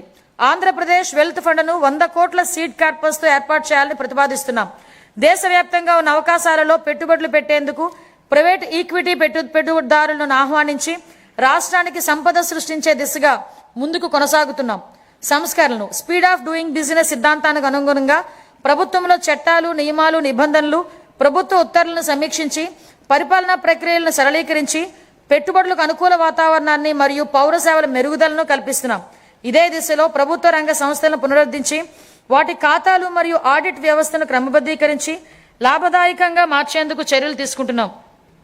కేంద్ర ప్రభుత్వ విధానానికి అనుగుణంగా రాష్ట్ర పబ్లిక్ సెక్టార్ల సంస్థలు టిఆర్ఈడిఎస్ డిజిటల్ ప్లాట్ఫామ్ ద్వారా బిల్ డిస్కౌంటింగ్ విధానాన్ని అనుసరిస్తాయి. శాస్కీ కింద 2025-26లో 12 ఫిబ్రవరి 2026 నాటికి ఆంధ్రప్రదేశ్ 6,544 కోట్లను పొందింది. మార్చి 31 నాటికి మరో 1,438 కోట్లు అందుకోనుంది. ఇది 2023-24లో పొందిన 4,090 కోట్లతో పోలిస్తే దాదాపు రెట్టింపు. దేశంలో తొలిసారిగా రీఇమాజినింగ్ పబ్లిక్ ఫైనాన్స్ సమ్మిట్ ను నవంబర్ 2025లో విశాఖపట్నంలో నిర్వహించాం. ఈ సమ్మిట్ లో ఇతర రాష్ట్ర ప్రభుత్వాలు మరియు జాతీయ, అంతర్జాతీయ ఆర్థిక సంస్థల ప్రతినిధులు పాల్గొన్నారు. 2 రోజుల చర్యల ఫలితంగా ఏపీ లాజిస్టిక్ కార్పొరేషన్ స్థాపనకు దారితీసింది. అలాగే పబ్లిక్ సెక్టార్లో వినూత్న ఆర్థిక నమూనాల ద్వారా ప్రైవేట్ పెట్టుబడులను ఆకర్షించే మార్గాలు ఏర్పడ్డాయి. భవిష్యత్ విధానాలు జూన్ 2024 నుంచి రాష్ట్రాన్ని ప్రపంచ స్థాయి పోటీతత్వంతో ముందుకు తీసుకెళ్లేందుకు 26 పునర్వ్యవస్థీకరించిన విధానాలను ప్రవేశపెట్టాం. వాటిలో ముఖ్యమైనవి ఆంధ్రప్రదేశ్ పారిశ్రామిక అభివృద్ధి విధానం 4.0, ఆంధ్రప్రదేశ్ ఎంఎస్ఎంఈ పారిశ్రామికవేత్తల అభివృద్ధి విధానం 4.0, ఆంధ్రప్రదేశ్ సమగ్ర స్వచ్ఛ ఇంధన విధానం, ఆంధ్రప్రదేశ్ ఆవిష్కరణ మరియు స్టార్టప్ విధానం, ఆంధ్రప్రదేశ్ పర్యాటక విధానం. ఈ విధానాలు ఆంధ్రప్రదేశ్ను పెట్టుబడులకు అనుకూలమైన, స్థిరమైన మరియు సమగ్ర అభివృద్ధి సాధించే రాష్ట్రంగా తీర్చిదిద్దే దిశగా ముందుకు తీసుకెళ్తాయి. పరిశ్రమలు, మౌలిక సదుపాయాలు మరియు పెట్టుబడులు, సమాచార సాంకేతికం, ఎలక్ట్రానిక్స్ మరియు కమ్యూనికేషన్స్, ఆవిష్కరణలు మరియు భవిష్యత్ సంసిద్ధత. నేడు కృషి చేసిన వారిదే రేపటి భవిష్యత్, నేటి పెట్టుబడే రేపటి ఉపాధి అని మేము విశ్వసిస్తున్నాం. ఊహాత్మక ప్రణాళికలు మరియు నిరంతర సంస్కరణల ద్వారా ఆంధ్రప్రదేశ్ను పరిశ్రమలు మరియు ఆవిష్కరణలకు అగ్రగామిగా, గమ్యస్థానంగా నిలబెట్టేందుకు కట్టుబడి ఉన్నాం. 2019-24 మధ్య కాలంలో పారిశ్రామిక అభివృద్ధి పూర్తిగా దెబ్బతింది. అయితే మా ప్రభుత్వ అచంచల కృషితో కేవలం 18 నెలల్లో బ్రాండ్ ఆంధ్రాను పునరుద్ధరించాం. జూన్ 2024 నుండి 9.68 లక్షల కోట్ల విలువైన 1.19 లక్షల పెట్టుబడి ప్రతిపాదనలు ఆమోదించబడి 5.41 లక్షల ఉద్యోగ అవకాశాల సృష్టికి మార్గం సుగమమైంది. మా విజన్ ప్రపంచంతో పోటీ, స్థానికంగా చేయూత. ఇటీవల నిర్వహించిన గ్లోబల్ పార్ట్నర్షిప్ సమ్మిట్ 2025లో 13.25 లక్షల కోట్లకు పైగా పెట్టుబడి ఒప్పందాలు కుదిరాయి. 16.13 లక్షల ఉద్యోగ అవకాశాల సామర్థ్యంతో 600 MOIలు సంతకం చేయబడ్డాయి. ప్రస్తుతం దేశంలో అతిపెద్ద సింగిల్ FDI పెట్టుబడిని ఆకర్షించిన రాష్ట్రంగా ఆంధ్రప్రదేశ్ గురించి ప్రపంచం మాట్లాడుతుంది. గట్టి అంతర్జాతీయ, జాతీయ పోటీ మధ్య విశాఖపట్నంలో గూగుల్ సంస్థతో $15 బిలియన్ అంటే సుమారుగా 1.35 లక్షల కోట్ల విలువైన AI ఆధారిత డేటా సెంటర్ స్థాపనకు ఒప్పందం కుదుర్చుకున్నాం. గౌరవ IT మంత్రి నారా లోకేష్ గారు బ్రాండ్ చంద్రబాబుని సమర్థవంతంగా వినియోగించి ఈ చారిత్రాత్మక ఒప్పందాన్ని సాధించారు. ఆయనను ఆంధ్రప్రదేశ్ చీఫ్ జాబ్ క్రియేటర్ గా కొనియాడటం సముచితం. అదనంగా అనకాపల్లిలో సమగ్ర ఉక్కు కర్మాగారం, నక్కపల్లిలో బల్క్ డ్రగ్ పార్క్, సమగ్ర సౌర సెల్ ప్రాజెక్ట్, 500 సిబిజి ప్లాంట్లు, కాకినాడలో గ్రీన్ అల్యూమినియం ప్రాజెక్ట్, ఓర్వకల్లో సెమీ కండక్టర్ యూనిట్ వంటి ప్రముఖ పెట్టుబడులు ఆకర్షించగలిగాం. ప్రతి అసెంబ్లీ నియోజకవర్గంలో ఒకటి చొప్పున 175 ఎంఎస్ఎంఈ పార్కులు మరియు కృష్ణపట్నం, ఓర్వకల్, కొప్పర్తి పారిశ్రామిక నోడ్లు అభివృద్ధి చెందుతున్నాయి. రామాయపట్నం 75%, మూలపేట 65%, మచిలీపట్నం 50%, కాకినాడ ఎస్సీజెడ్ పోర్ట్ 32% వంటి కొత్త పోర్టుల ప్రాజెక్టులు వేగవంతంగా పురోగమిస్తున్నాయి. 1523 కోట్లతో ఫేజ్ 1 మత్స్యకార హార్బర్ ఆధునికీకరణ పనులు ముగింపు దశలో ఉన్నాయి. అలాగే సాగర్మాల 2.0 సహకారంతో ఫేజ్ 2 హార్బర్లను ఈ పీసీ పద్ధతిలో పునఃటెండర్ చేసి సకాలంలో పూర్తి చేయడానికి చర్యలు చేపట్టాం. భోగాపురం గ్రీన్ఫీల్డ్ విమానాశ్రయాన్ని అల్లూరి సీతారామరాజు అంతర్జాతీయ విమానాశ్రయంగా పేరు మార్చబడింది. ఇది 97% పూర్తయింది. కర్నూలు జిల్లా ఓర్వకల్లో 300 ఎకరాల్లో దేశంలో తొలి సమగ్ర డ్రోన్ సిటీని అభివృద్ధి చేస్తున్నాం. రతన్ టాటా ఇన్నోవేషన్ హబ్ను రాష్ట్ర ప్రధాన నవకల్పనల వేదికగా స్థాపించబడింది. అమరావతి క్వాంటమ్ వ్యాలీ మరియు క్వాంటమ్ కంప్యూటింగ్ సెంటర్ల స్థాపన ద్వారా ఆంధ్రప్రదేశ్ డీప్ టెక్ రంగంలో అగ్రగామిగా నిలుస్తోంది. 1990లలో ఐటీ విప్లవం ద్వారా లాభపడిన తరానికి పోలికగా నేటి యువత రేపటి సాంకేతిక విప్లవాల ద్వారా లాభపడనున్నారు. 36 పైగా శాఖలు, 139 డేటాబేస్ల సమగ్ర సమన్వయంతో ఏపీ స్టేట్ డేటా లేక్ ద్వారా డేటా ఆధారిత పరిపాలన బలోపేతం చేశాం. మనమిత్ర వాట్సాప్ గవర్నెన్స్ సేవలను 150 నుంచి 900కి పైగా పెంచి పౌరులకు వేగవంతమైన సేవలను అందిస్తున్నాం. దీని ద్వారా పౌరుల ప్రభుత్వ కార్యాలయాల భౌతిక సందర్శన గణనీయంగా తగ్గడమే కాకుండా నిర్ధారించిన సమయంలో సేవలను పొందగలుగుతున్నారు. ఏప్రిల్ 1, 2026 నుంచి చేనేత కార్మికులకు నెలకు 200 యూనిట్లు, పవర్లూమ్ కార్మికులకు 500 యూనిట్ల వరకు ఉచిత విద్యుత్ అందించనున్నాము. దీనివల్ల 1 లక్షకు పైగా కుటుంబాలు లాభపడతాయి.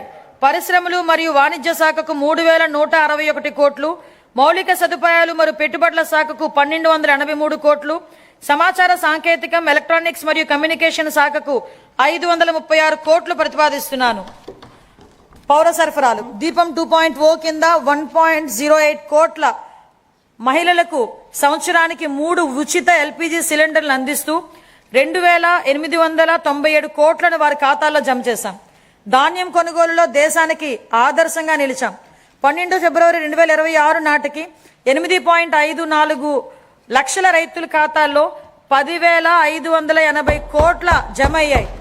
ఇదంతా కూడా ఒక్క రోజు వ్యవధిలోనే జరిగింది. విత్ ఇన్ 24 అవర్స్ రికార్డు స్థాయిలో 9,740 కోట్ల నగదు వారి ఖాతాల్లోకి జమ చేయడం జరిగింది. అందులో 55% 8 గంటల్లో చెల్లించడం మా వేగం, పారదర్శకత నిదర్శనం. 2026-27లో పౌర సరఫరాల శాఖకు 3,821 కోట్లు ప్రతిపాదిస్తున్నాం. సామాజిక సంక్షేమం, గిరిజన, బీసీ, మైనార్టీల సంక్షేమం. అభివృద్ధి అంటే కేవలం భవనాలు కాదు, గౌరవప్రదమైన జీవనమే అసలైన అభివృద్ధి. గౌరవనీయ ముఖ్యమంత్రి గారి హృదయానికి అత్యంత సన్నిహితమైన అంశం సంక్షేమం. సంక్షేమం అనేది కేవలం దాతృత్వం కాదని, అది సమానత్వం, గౌరవం మరియు సామాజిక న్యాయం పట్ల ప్రభుత్వానికి ఉన్న అంకిత భావం అని ఆయన బలంగా నమ్ముతారు. సంక్షేమ కార్యక్రమాలని స్వర్ణాంధ్ర 2047 లక్ష్యాలతో అనుసంధానిస్తూ విద్య, ఆదాయ భద్రత మరియు ఆత్మగౌరవమే కేంద్ర బిందువుగా ఆయన పాలన సాగిస్తున్నారు. ఎన్టీఆర్ భరోసా పెన్షన్ల పంపిణీ. రాష్ట్ర సంక్షేమ చరిత్రలో ఎన్టీఆర్ భరోసా పెన్షన్ల పంపిణీ ఒక మైలురాయి. లక్షలాది కుటుంబాలకు పెద్ద కొడుకులా గౌరవనీయ ముఖ్యమంత్రి గారు స్వయంగా లబ్ధిదారుల ఇళ్లకు వెళ్లి పెన్షన్లు అందజేస్తూ వారికి భరోసా కల్పిస్తున్నారు. దేశంలో మరెక్కడా లేని విధంగా డీబీటీ ద్వారా 4,000 నుంచి 15,000 రూపాయల వరకు పెన్షన్లు అందిస్తున్న ఏకైక రాష్ట్రం ఆంధ్రప్రదేశ్. గత 19 నెలల్లో 58,000 కోట్ల కంటే ఎక్కువ విలువైన పెన్షన్ల లబ్ధిదారులకు పంపిణీ చేయడం జరిగింది. ఆర్థిక ఒత్తిడి ఉన్నప్పటికీ సూపర్ 6ను విజయవంతంగా అమలు చేశాం. ఎస్సీ, ఎస్టీ, బీసీ, ఈడబ్ల్యూఎస్, మైనార్టీలకు fee reimbursement, post matric scholarships, auto డ్రైవర్ల సేవలో, మత్స్యకార సేవలో ఉచిత విద్యుత్ వంటి పథకాలు అమలు చేస్తున్నాం. జూన్ 2024 నుంచి ఇప్పటి వరకు మేము చేపట్టిన 743 సాంఘిక సంక్షేమ హాస్టళ్ల మరమ్మతులు మరియు రెసిడెన్షియల్ పాఠశాల పునరుద్ధరణలో పిల్లల పట్ల మా ప్రభుత్వం చూపే శ్రద్ధ స్పష్టంగా కనబడుతుంది. పిల్లలు మంచిగా చదువుకోవడానికి స్వచ్ఛమైన తాగునీరు, సీసీటీవీ రియల్ టైం పర్యవేక్షణలు కల్పించి వారి ఆరోగ్యం మరియు భద్రతా వ్యవస్థను మెరుగుపరుస్తున్నాం. వీరికి మరింత సౌకర్యాల కల్పనకు హాస్టళ్లు మరియు రెసిడెన్షియల్ పాఠశాలల నేను 300 కోట్లు కేటాయించాలని ప్రతిపాదిస్తున్నా. 2025-26 మధ్యకాలంలో వివిధ పథకాల ద్వారా మైనార్టీల సంక్షేమం గురించి 3,766 కోట్ల రూపాయలు ఖర్చు చేశాం. చాలా కాలం క్రితం మూలన పడిన ప్రధానమంత్రి జన్ వికాస్ కార్యక్రమం పునరుద్ధరించాం. 3 సంవత్సరాలుగా నిద్రాణంగా ఉన్న రాష్ట్ర వక్ఫ్ బోర్డును మేము పునరుద్ధరించాం. మైనార్టీలకు ఆర్థిక సహాయంలో భాగంగా ఇమాములకు గౌరవ వేతనం 10,000 రూపాయలు, మౌజములకు 5,000 రూపాయలు, పాస్టర్లకు 5,000 రూపాయలు మరియు చదువులో వెనుకబడిన విద్యార్థుల ఎంట్రన్స్ కోచింగ్ వంటి కార్యక్రమాల ద్వారా మా ప్రభుత్వం రాష్ట్ర వ్యాప్తంగా మైనార్టీ వర్గాల విద్యా పురోగతి, ఆర్థిక సాధికారత మరియు సామాజిక అంశాలపై దృష్టి సారించింది. ఉన్నత విద్య మరియు వృత్తి విద్యను అభ్యసించే బీసీ విద్యార్థులకు పూర్తి ట్యూషన్ ఫీజు రియంబర్స్మెంట్, అలాగే పోస్ట్ మెట్రిక్ విద్యార్థులకు నిర్వహణ భత్యం ఇవ్వబడుతుంది. మేము కలిగిత కార్మికులకు మద్యం దుకాణాల్లో 10% రిజర్వేషన్లు కల్పించాం. నాయి బ్రాహ్మణుల సెలూన్లకు ఉచిత విద్యుత్తులను నెలకు 200 యూనిట్లు పెంచాం. వడ్డెర కులస్తులకు మైనింగ్ లీజుల్లో 15% రిజర్వేషన్లు మరియు సీనరేజ్ ఛార్జెస్ పై 50% సబ్సిడీని కల్పించాం. మహిళా సంక్షేమం. డాక్టర్ బిఆర్ అంబేద్కర్ గారు ఇలా అన్నారు, ఒక సమాజం యొక్క పురోగతిని మహిళలు సాధించిన పురోగతి స్థాయి ద్వారా నేను కొలుస్తాను. స్వర్గీయ ఎన్టీ రామారావు గారు మహిళలకు ఆస్తిలో సమాన వాటా కల్పించగా మా ప్రభుత్వం ఉద్యోగాలు మరియు విద్యా సంస్థల్లో మహిళలకి 33% రిజర్వేషన్లు అమలు చేసింది. స్వర్ణాంధ్ర 2047 దార్శనికతను సాధించడంలో మహిళలు ప్రధాన పాత్ర పోషిస్తున్నారు. సంవత్సరానికి ఆశించిన 15% వృద్ధి రేటును సాధించడానికి ఆర్థిక కార్యకలాపాల్లో వారి భాగస్వామ్యాన్ని పెంచడం చాలా ముఖ్యం. గౌరవనీయ ముఖ్యమంత్రి ఒక సంవత్సరంలో 1,00,000 మంది మహిళా వ్యవస్థాపకులను సృష్టించాలని లక్ష్యంగా పెట్టుకున్నారు. వన్ ఫ్యామిలీ వన్ ఎంటర్ప్రీనర్ చెరువు కింద స్వయం సహాయక సంఘాలను మహిళలను చిన్న మరియు మధ్యతరహా వ్యవస్థాపకులుగా మార్చుతున్నారు. జూన్ 2024 నుంచి మేము ప్రవేశపెట్టిన అనేక సంస్కరణల ద్వారా మహిళలకు అనేక ప్రోత్సాహకాలు అందించాం. ప్రస్తుత సంవత్సరంలో మా ప్రభుత్వం 9,958 అంగన్వాడీ కేంద్రాలను అప్గ్రేడ్ చేసింది. 4,687 మినీ అంగన్వాడీలను ప్రధాన కేంద్రాలుగా అప్గ్రేడ్ చేశాం. అప్గ్రేడ్ చేయబడిన అంగన్వాడీ కేంద్రాల్లో అంగన్వాడీ సహాయకులు నియమించి వంట సౌకర్యాలు మెరుగుపరచబడ్డాయి. ప్రధానమంత్రి జన్మన్ కింద పీవీటీసీ ప్రాంతాల్లో 192 కొత్త అంగన్వాడీ కేంద్రాలు మంజూరు చేయబడ్డాయి. ఇవి 26-27లో పూర్తవుతాయి. అంగన్వాడీ కార్యకర్తలు, సహాయకులు మరియు ఆశా కార్యకర్తలు అంగన్వాడీ కేంద్రాల్లోని పిల్లలకు కీలకమైన సేవలు అందిస్తారు. అందుకు గాను వారి సుదీర్ఘ సేవలను గౌరవిస్తూ మా ప్రభుత్వం వారి పదవి విరమణ సమయంలో గ్రాట్యుటీని అందించడానికి ఉత్తర్వులు జారీ చేసింది. గౌరవ ముఖ్యమంత్రి గారి నాయకత్వంలో వికలాంగుల సమగ్ర అభివృద్ధి కోసం ఇంద్రధనస్సు అనే కార్యక్రమం చేపట్టబడింది. ఇందులో భాగంగా ఉచిత బస్సు ప్రయాణం, సబ్సిడీ పథకాల పునరుద్ధరణ, క్రీడా శిక్షణ, గృహ నిర్మాణం, వినికిడి లోపం ఉన్న వారికి ప్రత్యేక డిగ్రీ కళాశాల మరియు దివ్యాంగుల భవనాలు వంటి ప్రధాన అంశాలు ఉన్నాయి. 2026-27 సంవత్సరానికి నేను ఈ కేటాయింపులను ప్రతిపాదిస్తున్నా. ఎస్సీ కాంపోనెంట్ కోసం 20,644 కోట్లు, ఎస్టీ కాంపోనెంట్ కోసం 9,190 కోట్లు, బీసీ కాంపోనెంట్ కోసం 51,021 కోట్లు, మైనార్టీ వర్గాల సంక్షేమం కోసం 6,090 కోట్లు, మహిళలు మరియు వికలాంగులు మరియు సీనియర్ సిటిజన్ల సంక్షేమం కోసం 4,582 కోట్లు కేటాయించడం జరిగింది. ప్రతిపాదిస్తున్నాం. ఉద్యోగుల సంక్షేమం. ఉద్యోగ సంఘాల నుంచి సలహాలు, సూచనలు కోరిన తర్వాత ఉద్యోగుల భవిష్యత్తు నిధి మరియు పెన్షన్ ప్రక్రియలను సజావుగా మరియు కాగితరహితంగా చేస్తున్నాం. ఈ డిపిసి మాడ్యూల్ ద్వారా ప్రమోషన్ ప్రక్రియ ఆన్లైన్ చేయబడింది. ప్రభుత్వ ఉద్యోగులు మరియు పెన్షనర్లకు చాలా కాలంగా పెండింగ్ లో ఉన్న బకాయిలను కూడా చెల్లించడం ప్రారంభించింది. 1,100 కోట్ల రూపాయలు డిఏ మరియు డిఆర్ బకాయిలను విడుదల చేశాం. జీపీఎఫ్ మరియు జిఎల్ఐ చెల్లింపులు క్రమం తప్పకుండా చేయబడుతున్నాయి. సిపిఎస్ ఉద్యోగులకు వారి పిఆర్ఏఎన్ అకౌంట్లలో ప్రభుత్వం వాటాతో కలిపి ఎప్పటికప్పుడే కంట్రిబ్యూషన్ జమ చేస్తున్నాం. మహిళా ఉద్యోగులకు వాళ్ళ వృత్తి మరియు వ్యక్తిగత జీవితాల్లో సమతుల్యను పెంపొందించే దిశగా సర్వీసులో ఎప్పుడైనా పిల్లల సంరక్షణ సెలవును పొందేందుకు వీలుగా పిల్లల వయోపరిమితిని తొలగించాం.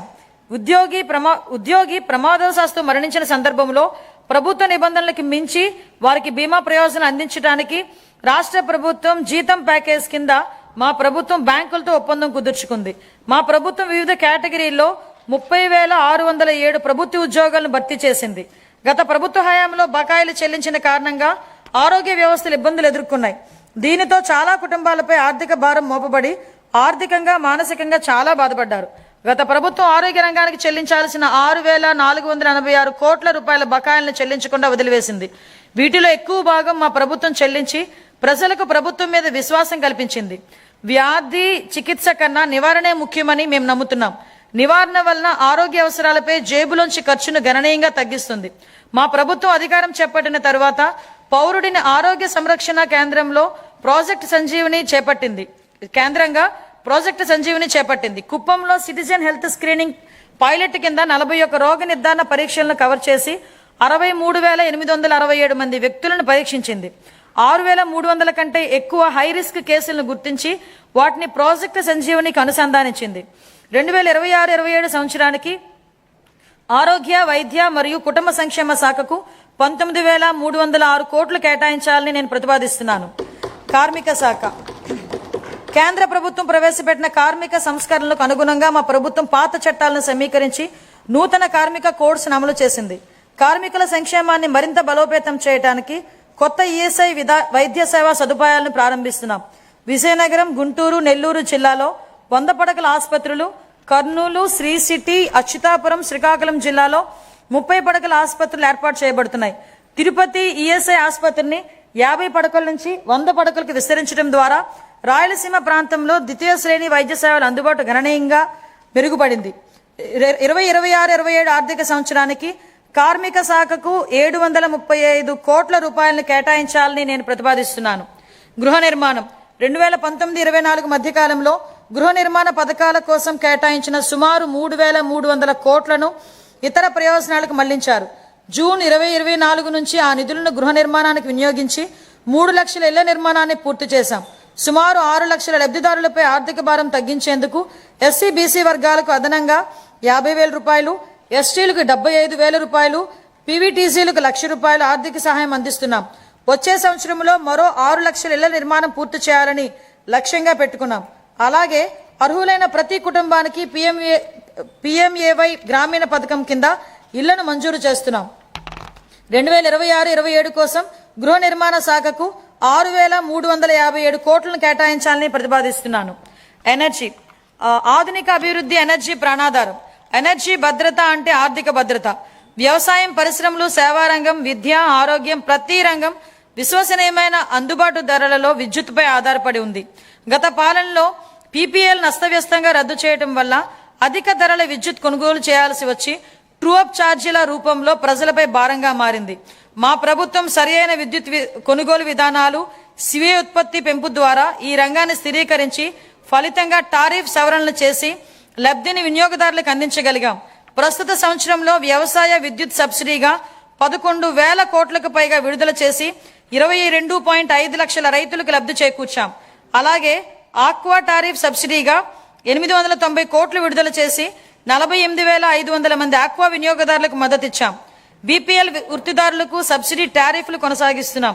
సమగ్ర స్వచ్ఛ ఇంధన విధానం క్రింద జూన్ 2024 నుంచి 2.88 లక్షల కోట్ల విలువైన 55 ప్రాజెక్టులను మంజూరు చేశాం.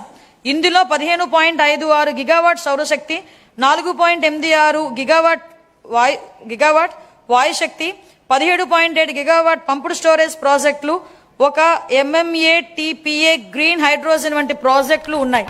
2026-27 కోసం ఎనర్జీ శాఖకు 13,934 కోట్లను కేటాయించాలని ప్రతిపాదిస్తున్నాను. రవాణా మరియు రహదారులు మరియు భవనాలు. గత పాలనలో రహదారుల దుస్థితి కారణంగా ప్రజలు తీవ్ర ఇబ్బందులు పడ్డారు. గుంతలతో నిండిన రహదారులు ప్రమాదాలకు దారితీశాయి. మా ప్రభుత్వం అన్ని వర్గాల రహదారుల మెరుగుదలకు విస్తృతంగా చర్యలు చేపట్టింది. ఈ సంవత్సరంలో 2,499 కోట్లతో 6,036 కిలోమీటర్ల రహదారులు మంజూరు చేయబడింది. పూర్వోదయ పథకం కింద ఈ బస్సులను పొందేందుకు ప్రయత్నిస్తున్నాం. అదనంగా PM ఈ-బస్ సేవా పథకం కింద 11 ప్రధాన నగరాల్లో 750 ఎలక్ట్రికల్ బస్సులను ప్రవేశపెడతాం. మహిళా సాధికారత మరియు భద్రత లక్ష్యంగా 15 ఆగస్టు 2025 నుంచి స్త్రీ శక్తి పథకం ప్రారంభించాం. జనవరి 2026 నాటికి దాదాపు 40 కోట్ల మహిళా ప్రయాణికులు ఈ పథకం ద్వారా లబ్ధి పొందారు. 2026-27లో MDRలు మరియు రాష్ట్ర రహదారులపై లక్షిత పునరుద్ధరణ ద్వారా గుంతల రహిత రహదారు నిర్ధారిస్తాం. ట్రాఫిక్ నియంత్రణ చర్యలు, భద్రతా ఆడిట్లు, CCTV కెమెరాలు, IRASTE సాంకేతిక జోక్యాల ద్వారా రోడ్డు భద్రతను బలోపేతం చేస్తాం. రవాణా రహదారులు మరియు భవనాల శాఖకు 9,856 కోట్లను కేటాయించాలని ప్రతిపాదిస్తున్నాను. గనులు మరియు భూగర్భ శాఖ గత పాలనలో గనుల రంగం వ్యక్తిగత లాభాల కోసం వినియోగించబడింది. మా ప్రభుత్వం పౌర కేంద్రిత ఖనిజ పాలనకు ప్రాధాన్యమిస్తూ జూలై 2024లో ఉచిత ఇసుక విధానాన్ని ప్రవేశపెట్టింది. కేవలం ఆపరేషనల్ ఖర్చులు మాత్రమే వసూలు చేస్తూ ఇసుక అందుబాటును నిర్ధారిస్తున్నాం. ఉచిత ఇసుక విధానం ఉన్నప్పటికీ డిజిటల్ పర్యవేక్షణ, అనుసరణ సంస్కరణల ద్వారా ఈ సంవత్సరం గనుల ఆదాయం 33% వృద్ధి సాధించింది. యువజన అభివృద్ధి, క్రీడలు, పర్యాటక మరియు సంస్కృతి. ఏపీ పర్యాటక విధానం 2024-29 ద్వారా పరిశ్రమ హోదా, మూలధన సబ్సిడీ, ఎస్జీఎస్టీ రీఎంబర్స్మెంట్లు, స్టాంప్ డ్యూటీ మినహాయింపులు, పారదర్శక భూ కేటాయింపులతో ప్రగతిశీల విధానాన్ని అమలు చేస్తున్నాం. ఏపీ పర్యాటక భూ కేటాయింపు విధానం 2025 ద్వారా గణనీయంగా ప్రైవేటు భాగస్వామ్యాన్ని క్యారవాన్ టూరిజం మరియు హోమ్ స్టే రంగాల్లో ఆకర్షించడమైంది. 117 MOL ద్వారా 20,088 కోట్ల పెట్టుబడులు ఆకర్షించి 122,637 ఉద్యోగ అవకాశాలు సృష్టించాం. 6,681 కోట్ల విలువైన ప్రాజెక్టులు అమలులో ఉన్నాయి. రాష్ట్ర విభజన తర్వాత గరిష్టంగా 428 కోట్ల కేంద్ర పర్యాటక గ్రాంట్ లభించింది. సూర్యలంక, అఖండ గోదావరి, గండికోట, సింహాచలం, బొర్రా గుహలు, అహోబిలం, నాగార్జున సాగర్ వంటి ప్రాంతాల్లో మౌలిక సదుపాయాల అభివృద్ధి జరుగుతోంది. రాష్ట్రం 7 ప్రాధాన్య కేంద్రాలు మరియు 25కి పైగా థిమాటిక్ సర్క్యూట్లతో కూడిన బహుముఖ పర్యాటక గ్రిడ్ను అభివృద్ధి చేసింది. సంవత్సరానికి 60కి పైగా ఉత్సవాల నిర్వహణ ద్వారా సాంస్కృతిక పర్యాటకాన్ని ఉత్తేజపరిచి ఆంధ్రప్రదేశ్ను భారతదేశంలోనే అభివృద్ధి చెందుతున్న అనుభవాల రాజధానిగా స్థాపిస్తోంది. తిరుపతిని ప్రపంచ స్థాయి పర్యాటక గమ్యస్థానంగా తీర్చిదిద్దేందుకు కేంద్ర ప్రభుత్వంలో సమన్వయం చేస్తూ మౌలిక సదుపాయాలను బలోపేతం చేస్తామని మీకు తెలియజేయటకు నేను సంతోషిస్తున్నాను. ఈ కార్యక్రమంలో భాగంగా ప్రపంచ స్థాయి పర్యాటక వసతులతో పాటు హోటళ్లతో పాటు వినోద ప్రదేశాలు ఏర్పాటు చేయబడును. గోదావరి పుష్కరాల సందర్భంగా యాత్రికులకు భద్రతతో కూడిన ఆధ్యాత్మిక అనుభవం కల్పించేందుకు సమగ్ర ఏర్పాట్లు చేస్తున్నాం. దీనికి ప్రారంభంగా 60 కోట్ల రూపాయలను కేటాయించాలని ప్రతిపాదిస్తున్నాం. 2026-27 కోసం యువజనాభివృద్ధి, పర్యాటకం మరియు సంస్కృతి శాఖకు 439 కోట్లను కేటాయించాలని నేను ప్రతిపాదిస్తున్నాను. ఖాతాలు 2024-25.